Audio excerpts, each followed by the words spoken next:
They say a strong mother is the one who bears everything silently. But what happens when she breaks down, holding a feverish child in her arms, with nothing but the road ahead as hope? Helen believed no one else would help her, until a lonely farmer stopped in front of her. What he did next went against everything the town believed, and forever changed the fate of a mother, her child, and a man who swore he would never love again. The rain fell lightly, washing the dirty sidewalk of the outskirts, while Helen gripped her 5-year-old son's hand tightly. Around them, the few neighbors watched quietly, some with pity, others indifferent. Her clothes were soaked, hair plastered to her face, eyes red from crying. The shack's door slammed shut with a sharp click behind her. The lock turned from the other side. There was no turning back. "Please, Mrs. Lucy, just 3 more days. My son's got a fever. I'll find the money, I swear," Helen begged, kneeling at the door, her voice trembling. The elderly woman, arms crossed and face hard, didn't seem moved. 3 days. You owe me 3 months, Helen. I've got bills to pay too. It's not my problem you're a widow. That's your problem. Her words cut like a knife. Helen squeezed Gabriel's hand tighter, feeling her chest burn. I just need a little more time. I swear. You've been swearing since January. Lucy snapped, pointing a finger. I'm done. Figure it out yourself. With a sharp push, Lucy slammed the door again, like closing the book on a story with no happy ending. Helen struggled to stand, her soaked pants clinging to her legs, staring down the street like staring into nothing. The bag with her few belongings lay torn in a corner. A dirty teddy bear, once white, fell onto the wet sidewalk. Gabriel ran to pick it up, clutching it to his chest. Mom, where are we going now? Helen couldn't answer. Her throat tightened, no words could form. It was as if every raindrop was falling inside her too. Since losing her husband 2 years ago, her life had been one closed door after another. Short jobs, judging looks, deafening silences. She'd worked as a cleaner, caregiver, street vendor, day laborer. Nothing lasted. Someone always exploited her, yelled at her, or stiffed her. But still, she kept going. For Gabriel. We'll find a place, sweetheart. I promise. But even she didn't believe that promise. Night fell early that day. The gray sky matched the ache Helen felt inside. They walked for hours until they found an awning in front of a closed bakery. The ground was hard and cold, but at least it was covered. Gabriel's cough worsened. His pale face, his hot forehead. Helen laid him on her coat and hugged him from behind, trying to warm him with her own body. She cried silently, so he wouldn't hear. Morning came with no sun. The sky remained cloudy, and the city went on with its routine. Cars passing, people rushing by, no one noticing the woman and her son huddled on the ground. Gabriel woke coughing. Mom, it hurts here, he said, pointing at his throat, then his chest. Helen felt despair rising like poison. My love, I'll take care of you. You'll get better, she said, gently stroking his hair. But she knew what was coming next. Fever, trouble breathing, infection. She'd seen it before. They needed medicine, a doctor, anything, but she didn't have a single cent. She picked Gabriel up, wrapping him in her only coat. The bag felt heavier now, but she gritted her teeth and kept walking, knocking on doors, asking if anyone needed help, a job, anything. Everywhere, the same answer, no. By afternoon, the world felt frozen in time. The bird song mixed with the silence of the fields, as if nature mourned with her. Helen carried Gabriel in her arms. He couldn't walk anymore, limp, sweating cold, breathing short and ragged. She stumbled over a rock and almost fell. Her legs shook. Her eyes burned from exhaustion and hunger. She thought she might pass out right there. But she kept going, one step at a time. The sun started to slip behind the mountains, painting the sky with shades of rust and sorrow. The silence was broken only by Gabriel's cough, echoing across the empty field like a cry for help no one heard. A little further on, she spotted a lone, tall, leafy tree at the end of the dirt road. Staggering, she made her way over. Her strength was gone. She sat down carefully, leaning against the thick trunk. Gabriel curled up in her lap. "It'll be okay, my love," she whispered, even though she didn't really believe her own words. She opened her bag, rummaging through the damp clothes, and found a piece of old, hardened bread. It was all they had. She broke it in half and offered one piece to Gabriel, who ate quietly, his eyes half closed from the fever. Helen ate the rest with difficulty. The dry, bitter taste felt like a symbol of everything left of the life she once dreamed of. But her son came first. Always him. Night fully settled in, wrapping mother and son in damp, silent darkness. A cold wind rustled the tree's leaves. Helen pulled her coat tighter around Gabriel and hugged him with the last warmth she had. She looked up at the overcast sky, starless, and did the only thing left to do. She prayed. Not for a miracle, but for strength to make it through another day. There, in the middle of nowhere, with her feverish son in her arms, Helen closed her eyes. Her exhausted body gave in. Her head tilted gently to the side, resting against the trunk. Gabriel fell asleep on her chest, mumbling something between dreams and delirium. And so, surrounded by loneliness and the darkness of the world, mother and son slept, clinging to each other, hungry, hope hanging by a thread. Little did they know someone was watching them from afar, hidden in the shadows of the field. And that fate was about to change. The night dragged on, long, cruel, and cold. Every minute seemed to crawl as if time itself was toying with Helen's pain. The tree trunk she leaned on was hard and damp. Her back ached, her feet swollen, and inside her chest, anxiety beat like a drum. Gabriel stirred in her arms, groaning softly. The fever was rising. His small body sweat, but he trembled like he was covered in ice.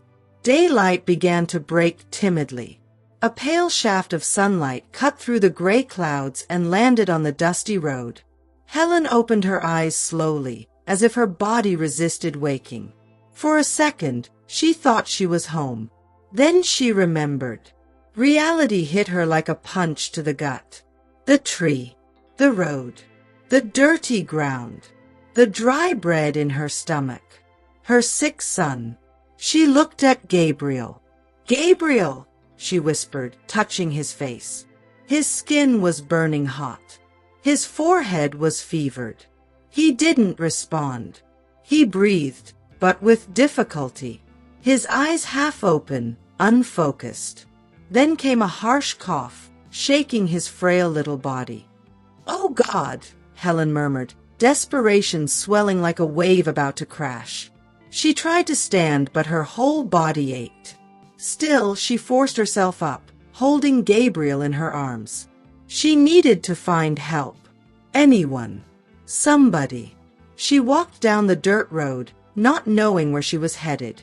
The fields around were empty. No houses in sight. Just the vast nothingness. "Hang in there, baby. Mommy's gonna find a way, okay?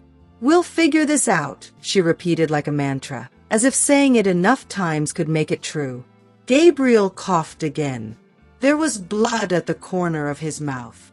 Helen nearly fell at the sight. She screamed for help. Nothing. She screamed again. Her voice echoed across the deserted landscape like a sorrow no one heard. Crying, she dropped to her knees by the side of the road. The weight of helplessness crushed her like nothing before. The world seemed deaf. The universe indifferent. She held Gabriel tight, wetting his forehead with her tears. It felt like the world ended right there.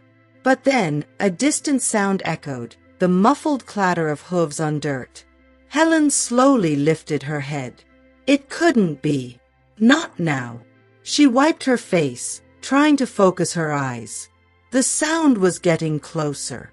She stood with effort, swaying slightly. In the distance, she spotted a man on horseback. Leather clothes, hat, steady posture. This time, she didn't have to shout. The farmer seemed to see her first. Slowing his horse to a trot, he stopped a few meters away and dismounted quickly. "Ma'am, are you all right?" Helen tried to speak, but her voice caught. She stretched out her arms, showing Gabriel. "My son, please." The man rushed over, knelt down, and placed his hand on the boy's forehead. He frowned. His expression hardened. "He's really bad. He needs care right now." Helen looked into his eyes, scared but too weak to back away. "Who are you?" "My name's Mike. I've got a farm nearby, less than half an hour from here. I'll take you both." She hesitated, eyes watering. "I don't have anywhere to go." "Well, now you do." He gently lifted Gabriel, shading him with his hat from the sun. Then he held out his hand to Helen. "Let's go." For the first time in a long while, Helen felt something stir inside her chest. It wasn't relief, not safety. It was hope. Mike held Gabriel firmly, but with a tenderness that didn't quite match his strong, sun-weathered hands and rugged face.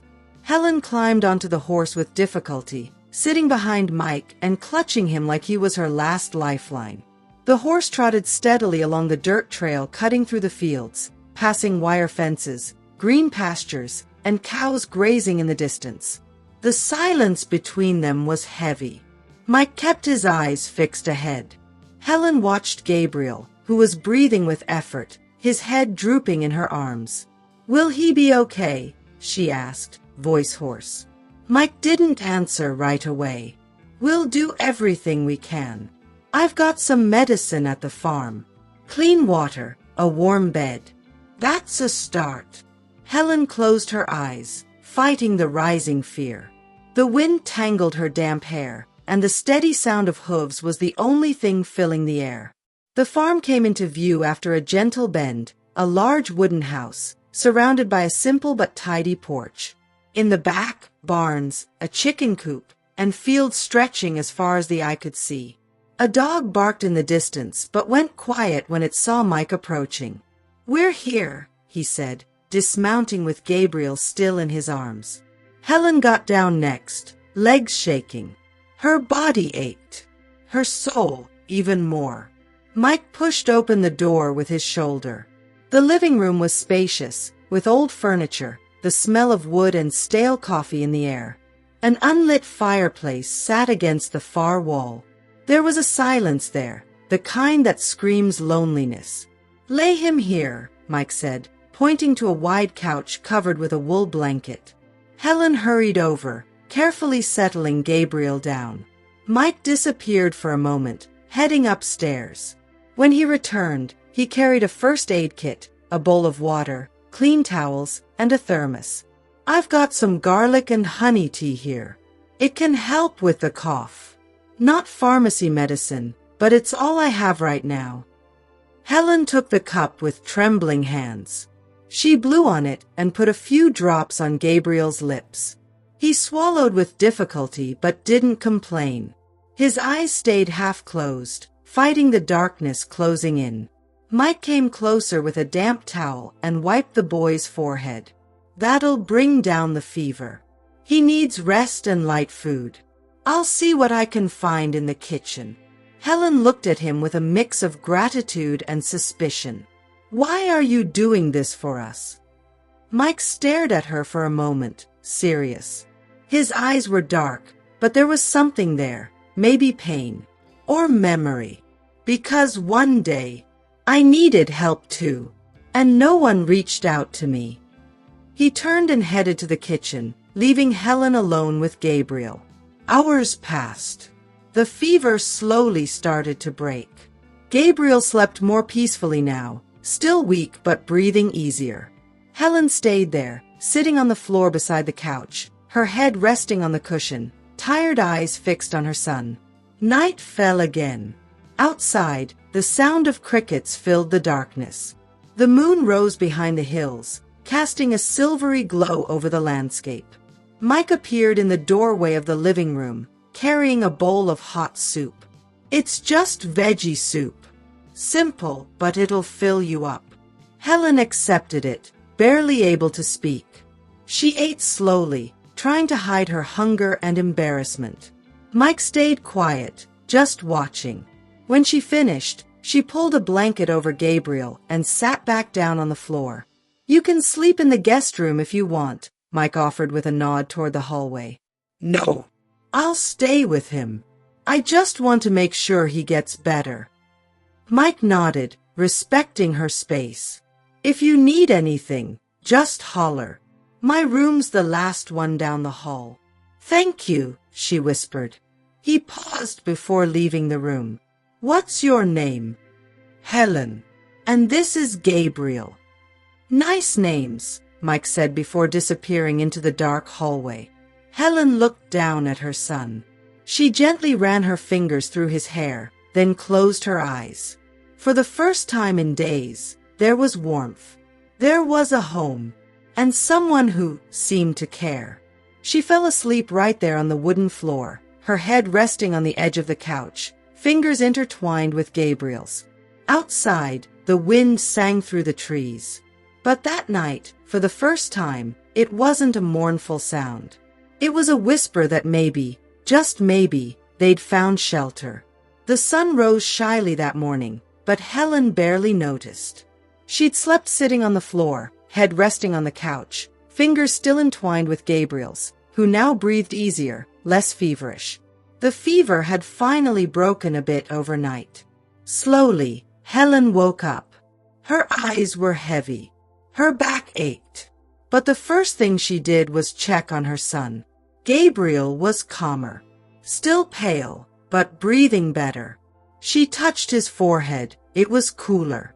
"Thank God," she murmured, eyes watering. Before she could get up, she heard firm footsteps from the kitchen.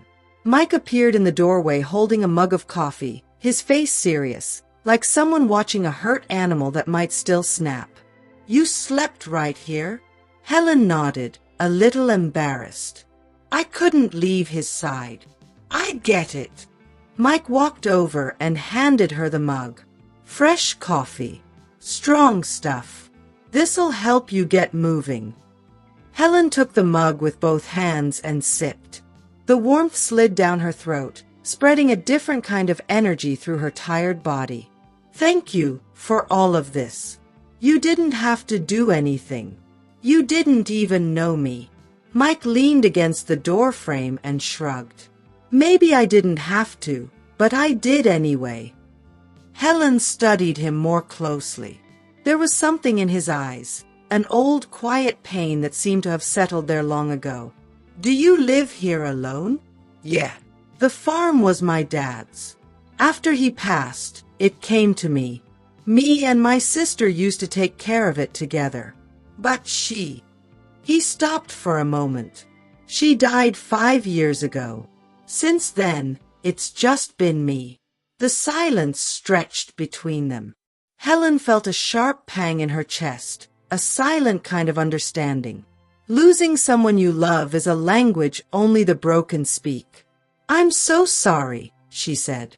Mike just nodded, looking away. "Gabriel's gonna need rest, light food, and maybe, if he doesn't get better in a couple of days, a real doctor. I can take you to town then. But for now, stay here." Helen's eyes went wide. "Stay here. Just for now.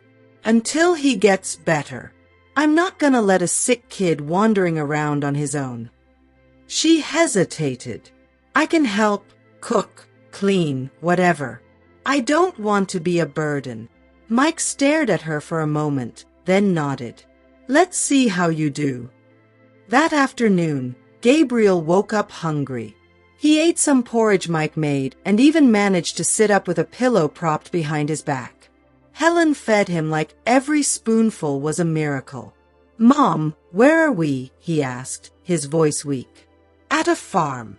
A good man helped us." Is he our friend? Helen glanced at Mike, who was listening from the doorway. I don't know yet, sweetheart. But I think so. In the days that followed, Gabriel's recovery was slow but steady. The cough eased up, the fever didn't come back, and he could already walk around the house with his mom's help. Helen started helping out in the kitchen, cleaning rooms, and washing clothes she found tossed in forgotten baskets. She did it all with care, like trying to say thank you with actions when words just wouldn't cut it. Mike watched it all quietly. Not a man given to easy smiles, but Helen noticed his stiffness softening in small ways. Like when he left warm bread on the table in the morning, or brought extra blankets at night. Gabriel, for his part, took to Mike fast. One day, seeing him walk by with a saddle on his shoulder, he pointed and asked, "Is it true horses understand what we say?" Mike stopped. "Some do. Depends on how you talk to him." "Will you teach me?" Helen, coming in from the yard, perked up at the question. But Mike crouched down and said, "If you get all better, I'll teach you." The next week, Mike took Gabriel out to the corral. The boy was better, still thin, still tired, but with a spark in his eyes. Helen watched from the porch, torn between fear and tenderness. Gabriel climbed onto a gentle horse, with help. Mike walked alongside, holding the reins. The boy laughed. Helen hadn't heard that laugh in months. She put a hand to her chest, touched. For the first time since her husband died, something inside her settled. That night, after dinner, Helen sat on the porch staring at the starry sky. Mike came quietly and took a seat in the chair next to hers. They sat like that for a while, listening only to the crickets and the wind rustling through the trees. "You're strong, Helen," he broke the silence. "I don't feel that way. But you are. Only someone really strong could get through what you have without breaking." She looked at him. "And you? You seem like you've been through a lot too." Mike looked out toward the horizon. Loneliness sometimes becomes a shield. Other times, a prison. Helen nodded. There was nothing to say, only to understand. Their eyes met, and something passed between them, not quite romance yet. Respect, admiration, an invisible bond starting to form. Slowly, but surely. That night, Helen lay down beside Gabriel in the guest room. She watched her son sleep soundly, breathing steadily. She smiled. Small as it was a victory. And as she closed her eyes, she whispered, "Thank you, Mike, whoever you really are." Because inside her chest, a quiet spark was rekindling. It wasn't just hope. It was life. The days on the farm passed like a soft sigh. Gabriel, now feeling much better, raced around the yard with a makeshift wooden cart, laughing with the kind of freedom only a kid knows. Helen washed clothes by the wash basin, softly humming a song her mother had taught her. For the first time in ages, the sound of her own voice didn't feel out of place. Mike watched the scene from the porch, arms crossed, lost in thought. He'd grown used to hearing Helen's footsteps around the house, the smell of the bread she baked in the mornings, the way she wiped her face with her sleeve when she got emotional but tried not to show it. But deep down, he knew none of it was permanent.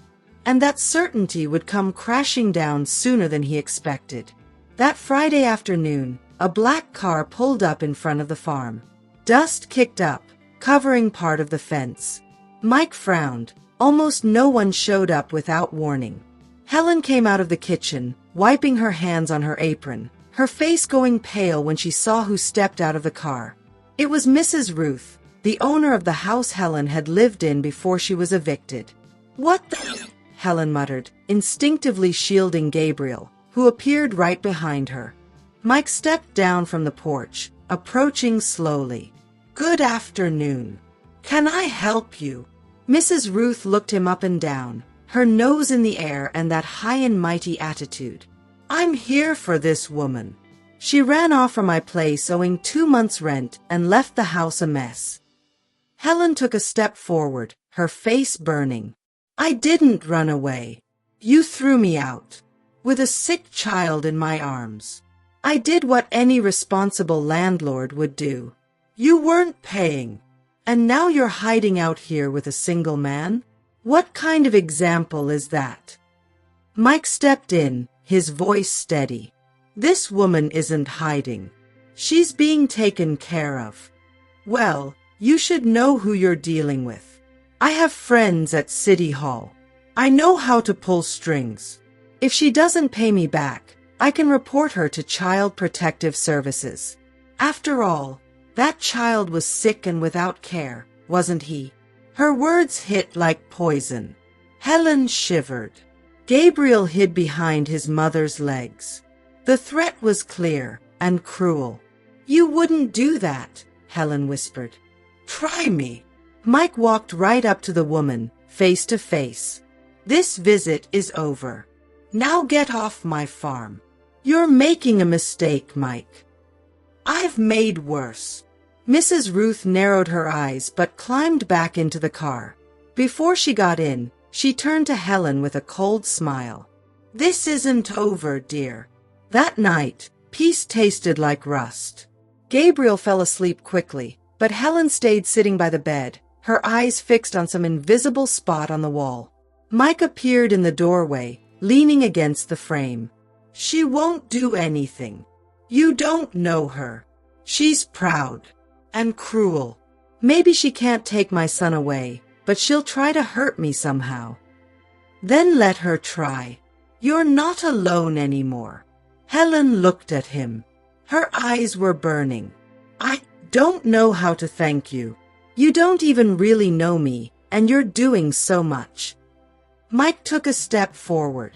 "Helen, maybe I don't know everything about you, but I know enough. And I've seen enough to understand that you're a mom fighting with everything you've got. And that's more than a lot of people out there." She got up slowly and moved closer.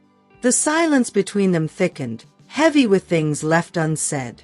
"Sometimes," Helen's voice trembled, "I keep waiting for everything to fall apart again. Like it's wrong to feel a little peace." Mike reached out, touching her shoulder. "Maybe it's time to accept that you deserve that peace." Tears welled up in her eyes. "I don't know if I can." "I'll help you," he said firmly. Helen took a deep breath, feeling that touch like an anchor. She wanted to believe.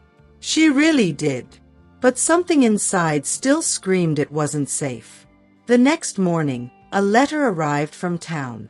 A notice. Mrs. Ruth had indeed made the report. Child Protective Services would be visiting in the coming days.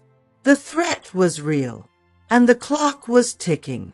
Helen sat on the porch bench, the paper trembling in her hands. Mike came over, read the letter, and said simply, "We'll figure something out." "How?" "Let's show them you have a home here, that Gabriel is safe, healthy, and happy, and that you have work and dignity." She looked up at him. "Would you do that for me?" "I'd do it for both of you." The we Helen always tried to avoid was right there between the lines, growing stronger. And at that moment, she knew she couldn't run anymore. The wind blew hard that morning. The sky, heavy with gray clouds, seemed to mirror what Helen felt inside, a mix of fear, doubt, and resistance. She'd woken early, tidied the house with shaky hands, and dressed Gabriel in his best clothes, a faded yellow button-up shirt, washed and ironed with care. Mike showed up soon after, carrying warm bread from town and trying to keep things light, like it was just another day. But it wasn't. It was the day strangers would decide if she was worthy of holding her son in her arms. The car rolled up around 10 a.m. 2 Child Protective Services workers got out, a cold-eyed woman named Cynthia, and a younger man with a neutral expression named Eddie. "Good morning," Cynthia said curtly, showing her badge. "We received an anonymous report of neglect. We're here to check things out." Helen swallowed hard. Mike stepped forward and said firmly, "This is my farm. Helen lives here as my employee and caretaker of my nephew. She takes care of the house and the boy, and she does a good job." Cynthia didn't smile. She just jotted something down on her clipboard. "We'll speak with the mother and child separately." Helen felt her stomach flip. She crouched down beside Gabriel and whispered, "It's just a conversation, sweetheart. Answer their questions like Mommy taught you, okay?" Gabriel nodded seriously. Eddie led him out to the porch where they sat together. Meanwhile, Cynthia inspected the house. She checked the pantry, asked about Gabriel's medical history, demanded the vaccination records. "Everything's in order," Helen said, trying to sound confident. But inside, it felt like she was being torn from her own body. Then Cynthia asked the hardest question of all. "Do you have the real means to raise this child?" Helen felt the blood drain from her face. The silence stretched on forever. Then she lifted her chin, eyes glistening, voice shaky but strong. "I don't have much. No degree, no house in my name. But I give everything I've got for him. I go hungry so he can eat. I sleep on the floor so he has a pillow. And even when the world turns its back on me, I keep going. Because he's my life. And I'm all he's got." Cynthia paused her writing for a moment. On the porch, Gabriel was quietly laughing at something Eddie said. He was okay. He was safe. After another half-hour of questions, inspections, and notes, the two representatives thanked them and left. "The report will be sent to headquarters," Cynthia said. "But from what we've seen today, the child is not at risk. It appears the complaint was driven by personal revenge." Helen almost dropped to her knees but held herself steady. Mike squeezed her shoulder like he was holding up someone about to break. Hours later, after the car disappeared down the road, Helen finally let out the sobs she'd been holding in. Mike pulled her close, wrapping her in a strong, warm, silent hug. "They're not taking him from me," she repeated like a prayer. "Never again," he said. Her eyes met his. And in that moment, there was no more fear between them, only a deep, visceral understanding born from shared pain and tenderness built in the small moments of everyday life. "Mike," she whispered, voice trembling. "Yes. I'm so scared to believe I could be happy. So let me show you that you can be." She rested her forehead against his chest, listening to his heart pounding. And right there, in that silence full of promises, their lips met for the very first time. It wasn't a rushed kiss, nor too intense. It was a slow, lingering kiss, full of scars and promises. A kiss that said, "I'm here. I'm not going anywhere." That night, Helen slept without nightmares. Gabriel fell asleep between them, quietly giggling before closing his eyes. And for the first time in years, Helen dreamed of the future. Not as a burden, but as a fresh start. Months had passed since that tense morning with Child Protective Services. Time seemed to have settled again, like a blanket carefully pulled over a messy bed. The farm now had a different rhythm. Helen smiled more often. Her hands were still rough, but now they held flowers and plans, not just worries. Mike, for his part, seemed to have found back a piece of himself he'd buried years ago with his sister. And Gabriel ran through the fields like he had wings. The fever was just a memory. The cough, an old story. His eyes shone with health and joy. One afternoon, Mike called Helen to the porch. He was holding an envelope. "Recognize this signature?" he asked, showing her a receipt. She looked. The name was familiar, Mrs. Zuliide, the former owner of the rundown place Helen had lived in before being evicted. "What's this?" "The overdue rent she said you owed." "I paid it all." "Mike, you didn't have to." "I know. But neither did you have to go through what you did. No one should be humiliated for being poor." She tried to respond, but her voice broke. Quietly, she hugged him tight. There, without a word needed, she understood she finally had someone by her side.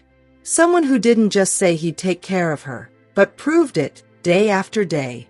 The following fall, with wildflowers in full bloom, the wedding took place. It was simple but full of meaning. The ceremony happened under a big, leafy tree at the back of the farm. A few guests, some neighbors, and even the small-town priest made a point to come.